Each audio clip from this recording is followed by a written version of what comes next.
ಎಲ್ಲರಿಗೂ ನಮಸ್ಕಾರ. ನಾನು ಪ್ರಶಾಂತ್. ಸ್ನೇಹಿತರೆ, ತುಂಬಾ ಜನ ರೈತರು ಈ ಒಂದು ರಿಪ್ಲೈಗೋಸ್ಕರ ಕಾಯ್ತಾ ಇದ್ದಾರೆ. ನಾನು ಕೂಡ ನಿಮಗೆ ವಿಡಿಯೋ ಮಾಡಿ ತಿಳಿಸ್ಕೊಡ್ತಾನೆ ಇದ್ದೇನೆ. ಕರ್ನಾಟಕದಿಂದ ಮೆಕ್ಕೆಜೋಳ ಇಷ್ಟು ದರ ಆಗತ್ತೆ ಮತ್ತು ಬಿಜೆಪಿ ಪಕ್ಷದವರು ಕಾಂಗ್ರೆಸ್ ಮೇಲೆ ಏನೆಲ್ಲ ಟೀಕೆ ಮಾಡಿದ್ರು ಎಲ್ಲ ತಿಳಿಸ್ಕೊಟ್ಟಾಗ ಕೊನೆಗೂ ಕರ್ನಾಟಕ ರಾಜ್ಯ ಸರ್ಕಾರದಿಂದ ರಿಪ್ಲೈ ಬಂದಿದೆ.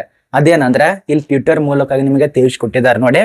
ಪ್ರತಿ ಕ್ವಿಂಟಾಲಿಗೆ 2400 ರೂಪಾಯಿ ದರದಲ್ಲಿ ಈ ಒಂದು ಮೆಕ್ಕೆಜೋಳವನ್ನ ಖರೀದಿಸಬೇಕಂತೇಳಿ ರಾಜ್ಯ ಸರ್ಕಾರ ಘೋಷಣೆ ಕೊಟ್ಟಿದೆ. ಕರ್ನಾಟಕ ಕಾಂಗ್ರೆಸ್ ಸರ್ಕಾರ ನಿಮ್ಗೆ ಯಾವುದೇ ರೀತಿಯ ಗೊಳ್ಳಲ್ಲ. ನಿಮ್ ಮುಂದಿನ ತೋರಿಸ್ತಾ ಇದೆ ನೋಡಿ. 2400 ರೂಪಾಯಿ ದರದಲ್ಲಿ ಈ ಒಂದು ಮೆಕ್ಕೆಜೋಳ ಖರೀದಿ ಮಾಡ್ಬೇಕಂತೇಳಿ ರಾಜ್ಯ ಸರ್ಕಾರ ತಿಳಿಸ್ಕೊಟ್ಟಿದೆ. ಇದೊಂದು ರೈತರಿಗೆ ಖುಷಿಯ ವಿಚಾರ. ಇಷ್ಟನ್ನ ವಿಡಿಯೋ ಮಾಡಿ ತಿಳಿಸ್ಕೊಟ್ಟಿದ್ದಕ್ಕೆ ಬಿಜೆಪಿ ಪಕ್ಷದವರು ಟೀಕೆ ಮಾಡೋದಕ್ಕೆ ಕೊನೆಗೂ ಸಾರ್ಥಕ ಆಯ್ತು ನೋಡಿ. ಇದಕ್ಕೆ ಸಂಬಂಧಪಟ್ಟಂತೆ ನಿಮ್ಮ ಅನಿಸಿಕೆ ಕಮೆಂಟ್ ಮಾಡಿ. ಮತ್ತೆ ಇನ್ನೊಂದು ರೈತರಿಗೆ ಖುಷಿಯ ವಿಚಾರ ಮುಂದ್ಗಡೆ ತಿಳಿಸ್ಕೊಡ್ತಾನೆ. ಅದ ನಂತರ ಈ ಒಂದು ಸಂಚಾರ ಸಾಥಿ ಆ್ಯಪಿಗೆ ಸಂಬಂಧಪಟ್ಟಂತೆ ಕೇಂದ್ರ ಸರ್ಕಾರದಿಂದ ಹೊಸದಾಗಿ ಅಪ್ಡೇಟ್ ಬಂದಿದೆ. ಸಂಪೂರ್ಣವಾಗಿ ಈ ಒಂದು ಆ್ಯಪ್ ಅನ್ನ ಬಂದ್ ಮಾಡ್ತಿದ್ದಾರೆ ಅಂತೇಳಿ ಮಾಹಿತಿ ಬರ್ತಾ ಇದೆ. ಏನು ಯಾವೊಂದು ಮೊಬೈಲು ಹೆಂಗೆ ಏನು ಎಲ್ಲ ಮಾಹಿತಿ ಇರತ್ತೆ. ಅದ ನಂತರ ಈಗ ವಾಹನ ಸವಾರದಾರರಿಗೆ ಹೊಸದಾಗಿ ಸ್ಮಾರ್ಟ್ ಕಾರ್ಡ್ ಅನ್ನ ವಿತರಣೆ ಮಾಡ್ತಿದ್ದಾರೆ. ಈಗ ಈ ಒಂದು ಮಹಿಳಾ ಅಭ್ಯರ್ಥಿಗೆ ಸ್ಮಾರ್ಟ್ ಕಾರ್ಡ್ ಆಯ್ತು, ಗೃಹಲಕ್ಷ್ಮಿ ಮಹಿಳೆಯರಿಗೆ ಸ್ಮಾರ್ಟ್ ಕಾರ್ಡ್ ಆಯ್ತು. ಅದ ನಂತರ ಈಗ ಶಕ್ತಿ ಯೋಜನೆ ಸ್ಮಾರ್ಟ್ ಕಾರ್ಡ್ ಆಯ್ತು. ಈಗ ವಾಹನ ಸವಾರದಾರರಿಗೆ DL ಬದಲು ಈಗ ಸ್ಮಾರ್ಟ್ ಕಾರ್ಡ್ ಅನ್ನ ವಿತರಣೆ ಮಾಡ್ತಿದ್ದಾರೆ. ಎಲ್ಲಿ ಪಡಿಬೇಕು, ಯಾವಾಗ ವಿತರಣೆ ಮಾಡ್ತಾರೆ, ಎಷ್ಟು ಅಮೌಂಟ್ ಇರತ್ತೆ, ಅದ್ರ ಬಗ್ಗೆ ಸ್ವಲ್ಪ ಮಾಹಿತಿ ಇರತ್ತೆ. ವಿಡಿಯೋ ಕೊನೆತನಕ ನೋಡಿ, ಪ್ರತಿಯೊಂದು ಮಾಹಿತಿ ಇರತ್ತೆ. ಕೊನೆತನಕ ನೋಡಿದ್ರೆ ಸಂಪೂರ್ಣ ಮಾಹಿತಿ ತಿಳ್ಕೊತೀರಾ. ಬನ್ನಿ ಒಂದೊಂದಾಗಿ ತಿಳಿಸ್ಕೊಡ್ತಾನೆ. ಮೊದಲನೇದಾಗಿ ಈ ಒಂದು ಸ್ಮಾರ್ಟ್ ಕಾರ್ಡ್ಗೆ ಸಂಬಂಧಪಟ್ಟಂತೆ ಮಾಹಿತಿ ಏನ್ ಬಂದಿದೆ ಅದ್ರ ಬಗ್ಗೆ ಸ್ವಲ್ಪ ಕ್ಲಿಯರ್ ಆಗಿ ಮಾಹಿತಿನ ತಿಳಿಸ್ಕೊಡ್ತಾನೆ.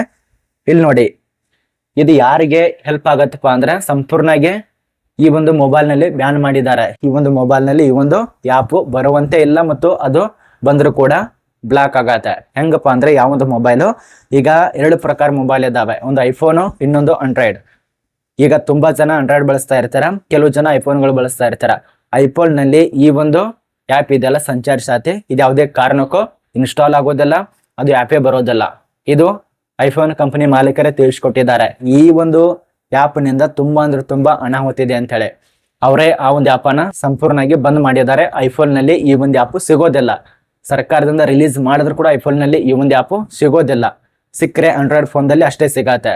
ಈ ಒಂದು ಆಂಡ್ರಾಯ್ಡ್ ಫೋನ್ ದಲ್ಲಿರುವಂತ ಪರ್ಸನಲ್ ಡಾಟಾ ಎಲ್ಲ ಸರ್ಕಾರಕ್ಕೆ ತಲುಪತ್ತೆ. ಪ್ರತಿಯೊಂದು A to Z ವರೆಗೆ ನೀವೇನ್ ಮಾಡ್ತಾ ಇದ್ದೀರಾ, ಎಲ್ಲಿ ಮಕ್ಕೋತಾ ಇದ್ದೀರಾ, ಹೆಂಗಿದ್ದೀರಾ. ಈಗ ಏನಾದ್ರೂ ಉದಾಹರಣೆಗೆ ಗುಪ್ತದ ಬಗ್ಗೆ ಮಾಹಿತಿ ಹೇಳ್ತಾ ಇರೋದು, ನೀವೇನಾದ್ರೂ ಅಲ್ಲಿ ಇಲ್ಲಿ ಹೋದ್ರು ಕೂಡ ಹಂಗೆ ಹಿಂಗೆ ಮಾಡಿದ್ರು ಕೂಡ ನಿಮ್ಮೊಂದು ಮೊಬೈಲು ಹೊರಗಡೆ ಇಡಿ, ಪೂರ್ತಿಯಾಗಿ ಹೊರಗಡೆ ಇಡಿ. ಆದ ನಂತರ ನೀವೇನ್ ಮಾಡ್ಬೇಕಲ್ಲ, ಚಾ ಪಾನಿ ನಾಷ್ಟ ಎಲ್ಲ ಮಾಡ್ಬೋದು. ಈ ರೀತಿ ಹೇಳ್ತಾ ಇರೋದು ಅರ್ಥ ಮಾಡ್ಕೊಳ್ಳಿ. ಪ್ರತಿಯೊಂದು ಪರ್ಸನಲ್ ಡಾಟಾ ಕೂಡ ಸರ್ಕಾರಕ್ಕೆ ತಲುಪತ್ತೆ ಈ ಒಂದು ಆ್ಯಪ್ನಿಂದ. ಅದೇ ಒಂದು ಕಾರಣಕ್ಕಾಗಿ ಐಫೋನ್ ಕಂಪನಿ, ಆಪಲ್ ಕಂಪನಿ ಇದನ್ನ ರಿಜೆಕ್ಟ್ ಮಾಡಿದೆ, ಅಂದ್ರೆ ಸಂಪೂರ್ಣವಾಗಿ ಬಂದ್ ಮಾಡಿದೆ. ಐಫೋನ್ ನಲ್ಲಿ ಈ ಒಂದು ಆ್ಯಪ್ ಸಿಗೋದಿಲ್ಲ. ಇದೊಂದು ಖುಷಿಯ ವಿಚಾರ ಐಫೋನ್ ಬಳಕೆದಾರರಿಗೆ. ಪರ್ಸನಲ್ ಆಗಿ ಡಾಟಾನೇ ಲೀಕ್ ಆದ್ರೆ ಮತ್ತೆ ಅಲ್ಲಿರುವಂತ ಜನ ಹೆಂಗೆ ಬದುಕೋದು, ಇದೇ ಅರ್ಥ ಆಗ್ತಾ ಇಲ್ಲ. ಎಲ್ಲ ಪ್ರತಿಯೊಂದು ಹಂಗೋ ಹಿಂಗೋ ಮಾಡ್ಕೊಂಡು ಅಲ್ಲಿ ಇಲ್ಲಿ ತಗೊಂಡು ಪರ್ಸನಲ್ ಆಗಿ ಕೆಲವು ಡಾಟಾಗಳನ್ನ ಇಟ್ಕೊಂಡಿರ್ತಾರೆ. ಅದೇ ಲೀಕ್ ಆದ್ರೆ ಮತ್ತೆ ಹೆಂಗಿರೋದು ಅದೇ ಗೊತ್ತಾಗಲ್ಲ. ಆದ ಕಾರಣ ಈ ಒಂದು ಐಫೋನ್ ಕಂಪನಿ, ಆಪಲ್ ಕಂಪನಿಯವರು ಇದೊಂದು ಒಳ್ಳೆ ನಿರ್ಧಾರ ಅಂತ ಹೇಳ್ಬೋದು. ಇದ್ರ ಬಗ್ಗೆ ನಿಮ್ಮ ಅನಿಸಿಕೆ ಕಮೆಂಟ್ ಮಾಡಿ. ಈ ರೀತಿಯಾಗಿ ಆಂಡ್ರಾಯ್ಡ್ ಫೋನ್ದಲ್ಲಿ ಕೂಡ ಬರಬಾರ್ದು. ಇದು ಕಡ್ಡಾಯವಾಗಿ ರೂಲ್ಸ್ ಜಾರಿ ಮಾಡಿದ ಸರ್ಕಾರದಿಂದ ಡೌನ್ಲೋಡ್ ಮಾಡ್ಲೇಬೇಕಂತ ಹೇಳಿ. ಏನಾದ್ರೂ ಅನಾಹುತ ಇರ್ಬೋದು, ಅದೇ ಒಂದು ಕಾರಣಕ್ಕೆ ಈ ರೀತಿಯಾಗಿ ಹೇಳಿದ್ದಾರೆ. ಇಲ್ಲಿ ತನಕ ಇಷ್ಟು ವರ್ಷ ಆಯ್ತು ಹೇಳಿಲ್ಲ, ಈಗಲೇ ಯಾಕೆ ಸಂಚಾರ ಸಾಥಿ ಈ ರೀತಿಯಾಗಿ ಹೇಳ್ತಿದ್ದಾರೆ, ಒಂದು ಅರ್ಥ ಆಗ್ತಾ ಇಲ್ಲ. ನಿಮ್ಮ ಅನಿಸಿಕೆ ಕಮೆಂಟ್ ಮಾಡಿ. ಮತ್ತೆ ಇನ್ನೊಂದು, ಈ ಒಂದು ವಾಹನ ಸವಾರದಾರರಿಗೆ ಸ್ಮಾರ್ಟ್ ಕಾರ್ಡ್ ಅನ್ನ ವಿತರಣೆ ಮಾಡ್ತಿದ್ದಾರೆ. ಈ ಒಂದು ಸ್ಮಾರ್ಟ್ ಕಾರ್ಡ್ಗೆ ಸಂಬಂಧಪಟ್ಟಂತೆ ಏನೆಲ್ಲ ಅಪ್ಡೇಟ್ ಬಂದಿದೆ ಒಂದೊಂದೇ ತಿಳಿಸ್ಕೊಡ್ತೇನೆ ನೋಡಿ. ಈ ಒಂದು ಸ್ಮಾರ್ಟ್ ಕಾರ್ಡ್ ಇದೆಯಲ್ಲ, ಇದಕ್ಕೆ ಎಷ್ಟು ಶುಲ್ಕ ಇದೆ ಇಲ್ಲಿದೆ ನೋಡಿ. ಸ್ಮಾರ್ಟ್ ಕಾರ್ಡ್ ತಗೋಬೇಕಂದ್ರೆ ಶುಲ್ಕ ನೋಡಿ ಎಷ್ಟಿದೆ. ಈ ಒಂದು ಹೊಸ ಸ್ಮಾರ್ಟ್ ಕಾರ್ಡ್ ಪಡಿಬೇಕಾಗತ್ತೆ ಡ್ರೈವಿಂಗ್ ಮಾಡುವಂತ DL ಇದ್ದಂತ ವ್ಯಕ್ತಿಗಳು.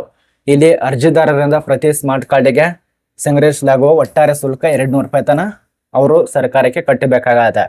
ಪೈಕಿ ಸೇವಾದರ ಅಂತ ಹೇಳಿ 64.46 ರೂಪಾಯಿ ಇದು ಸೇವಾದರ ಅಂತ ಇರತ್ತೆ. ಅದರಲ್ಲಿ ಸರ್ಕಾರದ ಪಾಲು 135 ರೂಪಾಯಿ 54 ಪೈಸೆ ಸರ್ಕಾರಕ್ಕೆ ಹೋಗುತ್ತೆ. ಟೋಟಲ್ ಆಗಿ 200 ರೂಪಾಯಿ. ಈ ಒಂದು ಸ್ಮಾರ್ಟ್ ಕಾರ್ಡ್ಗೆ 200 ರೂಪಾಯಿ ತನ ಈಗ ಹೊಸದಾಗಿ ನಿಯಮ ಜಾರಿ ಮಾಡಿ ಹೊಸದಾಗಿ ಸ್ಮಾರ್ಟ್ ಕಾರ್ಡ್ ಅನ್ನ ವಾಹನ ಸವಾರದಾರರಿಗೆ ವಿತರಣೆ ಮಾಡ್ತಿದ್ದಾರೆ. ಇದ್ರ ಬಗ್ಗೆ ನಿಮ್ಮ ಅನಿಸಿಕೆ ಕಮೆಂಟ್ ಮಾಡಿ. ಇದು ಯಾವಾಗಿನಿಂದ ಸಿಗತ್ತೆ ಇದ್ರ ಬಗ್ಗೆ ಸ್ವಲ್ಪ ನೋಡಿ. ಇಲ್ಲಿ ನೋಡಿ, ಡಿಸೆಂಬರ್ 15ರಿಂದ ಇದು ವಿತರಣೆ ಮಾಡೋದಕ್ಕೆ ಸ್ಟಾರ್ಟ್ ಮಾಡ್ತಿದ್ದಾರೆ. ಇದೇ ತಿಂಗಳು ಡಿಸೆಂಬರ್ 15ನೇ ತಾರೀಕಿನಿಂದ ಸ್ಟಾರ್ಟ್ ಆಗ್ತಾ ಇದೆ ವಿತರಣೆ ಮಾಡೋದಕ್ಕೆ. ಚಾಲನಾ ಪರವಾನಗಿ DL ಸ್ಮಾರ್ಟ್ ಕಾರ್ಡ್ ಡಿಸೆಂಬರ್ 15ರೊಳಗಾಗಿ ಕೇಂದ್ರೀಕೃತ ಪುನರ್ನ ಸೌಲಭ್ಯದಿಂದ NIC ಸ್ಮಾರ್ಟ್ ಸಾಫ್ಟ್ವೇರ್ನ ಅಳವಡಿಕೆ ಮಾಡಿಕೊಂಡು ಲೈಸೆನ್ಸ್ದಾರರಿಗೆ ವಿತರಿಸಲಾಗುವುದೆಂದು ತಿಳಿಸಿಕೊಟ್ಟಿದ್ದಾರೆ. 200 ರೂಪಾಯಿ ಕೊಟ್ಟು ಈ ಒಂದು ಸ್ಮಾರ್ಟ್ ಕಾರ್ಡ್ ಅನ್ನ ತಗೋಬೇಕಂತ ಹೇಳಿದ್ದಾರೆ. ಇದರಲ್ಲಿ ಒಂದು ಚಿಪ್ ಅನ್ನ ಅಳವಡಿಕೆ ಮಾಡಿರ್ತಾರೆ. ಈಗ ಪ್ರತಿಯೊಂದು ಡಿಜಿಟಲ್ ಮಾಡ್ತಿದ್ದಾರೆ ನೋಡಿ, ಯಾವುದನ್ನು ಬಿಡ್ತಾ ಇಲ್ಲ ಈ ಒಂದು ಸರ್ಕಾರ. ಇದರಲ್ಲಿ ಒಂದು ಚಿಪ್ ಅನ್ನ ಅಳವಡಿಕೆ ಮಾಡ್ತಾರೆ. 64 KB ಸಾಮರ್ಥ್ಯದ ಮೈಕ್ರೋ ಚಿಪ್ ಅನ್ನ ಹೊಂದಿದ್ದು, ಅರ್ಥ ಮಾಡ್ಕೊಳ್ಳಿ, 64 KB ಇರುವಂತ ಒಂದು ಚಿಪ್ ಇರತ್ತೆ. ಅದರಲ್ಲಿ ಒಂದು ಪರ್ಸನಲ್ ಡಾಟಾ ಇರತ್ತೆ, ಆಧಾರ್ ಕಾರ್ಡ್ಗೆ ಸಂಬಂಧಪಟ್ಟಂತೆ ಎಲ್ಲ ಡಾಟಾಗಳು. ಇನ್ನು 15ನೇ ತಾರೀಕಿನಿಂದ ನಮಗೆ ವಿತರಣೆಗೆ ಸ್ಟಾರ್ಟ್ ಆಗತ್ತೆ, ಅದೆಲ್ಲರೂ ತಗೋಬೇಕು. ಇದು ರೂಲ್ಸ್ ಅನ್ನ ಜಾರಿ ಮಾಡಿದ್ದಾರೆ. ಮತ್ತೆ ಇನ್ನೊಂದು ಆಧಾರ್ ಕಾರ್ಡು ಮತ್ತು ಪ್ಯಾನ್ ಕಾರ್ಡ್ ಇದ್ದವರು ಡಿಸೆಂಬರ್ 31ನೇ ತಾರೀಕು ತನಕ ಯಾರ್ಯಾರ ಲಿಂಕ್ಗಳನ್ನ ಮಾಡಿಸಿಲ್ಲ, ನಾನು ಈಗಲೇ ಹೇಳ್ತಾನೆ ಇದ್ದೇನೆ, ಲಿಂಕ್ಗಳನ್ನ ಮಾಡಿಸ್ಕೊರಿ ಅಂತ ಹೇಳಿ. ಹಿಂದ್ಗಡೆ ಇರುವಂತ ಆಧಾರ್ ಕಾರ್ಡ್ ಆಗ್ಬೋದು, ಪ್ಯಾನ್ ಕಾರ್ಡ್ ಆಗ್ಬೋದು, ಅಥವಾ ಹೊಸದಾಗಿರುವಂತ ಆಧಾರ್ ಕಾರ್ಡ್ ಪ್ಯಾನ್ ಕಾರ್ಡ್ ಆಗ್ಬೋದು, ಲಿಂಕ್ ಆಗಿದೆಯಲ್ಲ ಅಂತ ಚೆಕ್ ಮಾಡ್ಕೊಳ್ಳಿ. ಲಿಂಕ್ ಆಗಲಿಲ್ಲ ಅಂದ್ರೆ ಲಿಂಕ್ ಮಾಡಿಸ್ಕೊಳ್ಳಿ. ಡಿಸೆಂಬರ್ 31ನೇ ತಾರೀಕೊಳಗಾಗಿ ಅವಕಾಶ ಕೊಟ್ಟಿದ್ದಾರೆ. ನೀವು ಲಿಂಕ್ಗಳನ್ನ ಮಾಡಿಸ್ಕೊಳ್ಳಿ, ಆಧಾರ್ ಕಾರ್ಡು ಪ್ಯಾನ್ ಕಾರ್ಡು. ಇಲ್ಲ ಅಂದ್ರೆ ಮುಂದ್ಗಡೆ ಜನವರಿ ತಿಂಗಳಿಂದ 2026ರಿಂದ ಹೊಸ ನಿಯಮಗಳು ಬರ್ತಾನೆ ಇರತ್ತೆ. ಏನ್ ಹೇಳಕ್ಕಾಗಲ್ಲ, ಯಾವಾಗ ಹೆಂಗ್ ಬದಲಾಗತ್ತೆ ಹೇಳಕ್ಕಾಗಲ್ಲ ಸರ್ಕಾರ. ಆದ ಕಾರಣ ಆಧಾರ್ ಕಾರ್ಡ್ ಮತ್ತು ಪ್ಯಾನ್ ಕಾರ್ಡು ಡಿಸೆಂಬರ್ 31ನೇ ತಾರೀಕೊಳಗೆ ಲಿಂಕ್ಗಳನ್ನ ಮಾಡಿಸ್ಕೊಳ್ಳಿ. ಇದರಲ್ಲಿ ನಿಮ್ಗೆ ಅರ್ಥ ಆಗಿದೆ ಅಂತ ಅನ್ಕೋತೀವಿ. ರೈತರ ಬಗ್ಗೆ, ವಾಹನ ಸವಾರದಾರರ ಬಗ್ಗೆ, ಈ ಒಂದು ಮೊಬೈಲ್ ಬಳಕೆದಾರರ ಬಗ್ಗೆ, ಸಂಚಾರ ಸಾಥಿ ಆ್ಯಪ್ಗಳ ಬಗ್ಗೆ ಏನಾದ್ರೂ ಡೌಟ್ ಇದ್ರು ಕಮೆಂಟ್ ಮಾಡಿ. ಫೇಸ್ಬುಕ್ದಲ್ಲಿ ಯಾರು ನೋಡ್ತಾ ಇದ್ರ ಫಾಲೋ ಮಾಡ್ಕೊಳ್ಳಿ, ಯೂಟ್ಯೂಬ್ದಲ್ಲಿ ಯಾರು ನೋಡ್ತಾ ಇದ್ರ ಸಬ್ಸ್ಕ್ರೈಬ್ ಮಾಡ್ಕೊಳ್ಳಿ.